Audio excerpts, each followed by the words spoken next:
Hello boys and girls, thank you for tuning in, and if you have a moment once you've found everything is working as you would have hoped, which it will, please go ahead and drop a like and or subscribe, as it would be much appreciated. After all, testing all the timings took me quite some time.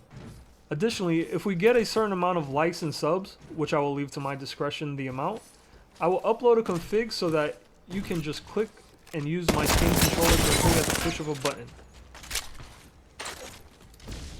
Coming from mouse and key, I realized there are a lot of upsides to controller, but a lot of downsides as well. So I'm here to bridge the gap, and chances are to help controller players become even more OP. I'm sorry, MK players.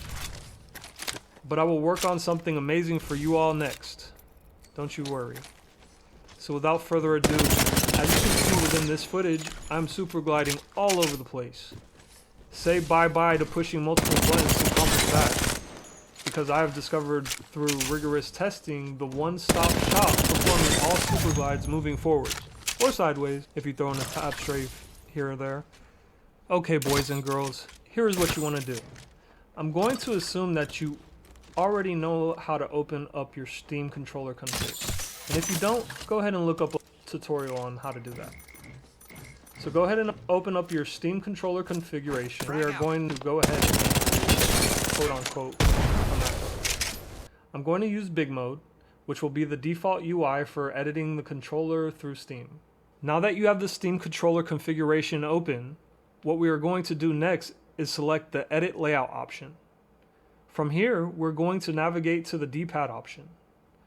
Next, go ahead and click on any of the D-pad directions that are not currently being used for anything else important, or assign it to any key of your choosing, if you're savvy enough to do that.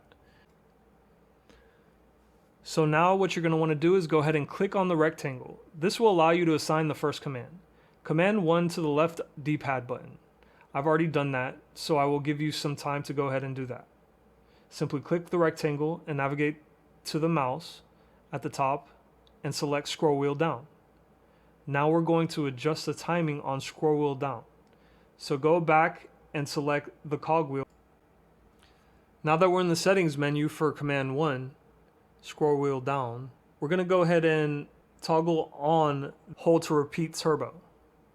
Additionally, at the top of the page, as you can see, it says regular press. It's regular press by default, so you shouldn't have to worry about that.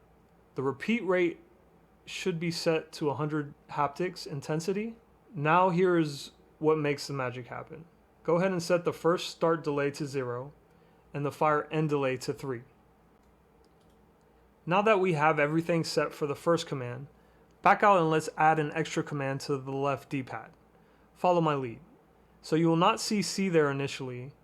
I've already configured it, so that's why you're seeing it there. But however, you will see the settings or the cogwheel. Go ahead and click that and then select add extra command. Then from there, you will just go through the same process we did for the first command and select C instead of mouse scroll wheel down. Once you have bound C to command 2, the settings will be slightly different.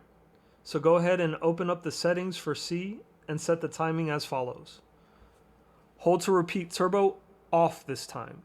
The fire start delay should be set to 3 and the fire end delay should be set to 298. So back out and select done once you've finished. That'll go ahead and save your settings. Now, if you are happy with using left on the D-pad as your Superglide button to Superglide, or whatever button that you assign as your Superglide, awesome. However, I wasn't. So I went ahead and opened up Xbox accessories, which allows me to bind another button instead of using left on the D-pad. I have an Xbox Elite controller and I assigned left on the D-pad to my B button. So I used my B button to Superglide and I assigned my B button to one of my paddles. I know it's pretty confusing and the shit starts to feel like algebra when you've never dealt with this before. So no problem, you're welcome. Last but not least, we'll need to go into Apex mouse and keyboard settings, and then within Apex's mouse and keyboard settings, we're just going to need to set 2 binds here if they're not already set.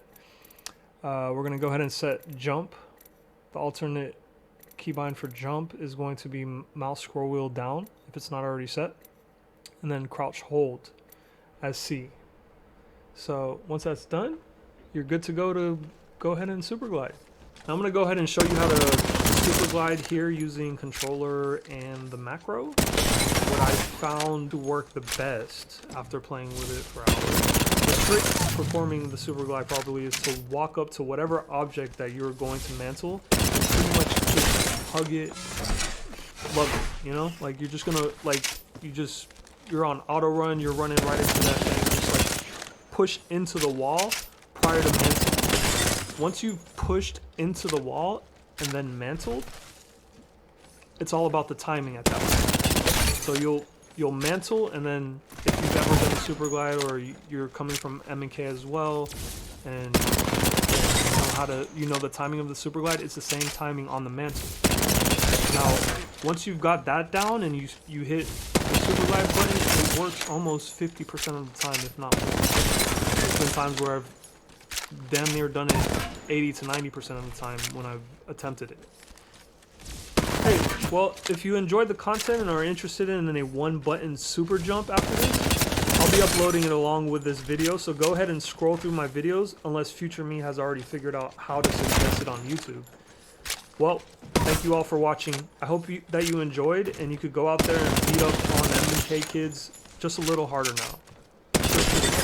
I'm still on M&K, so be gentle. Thanks for watching, guys. Peace, and see you in my next videos.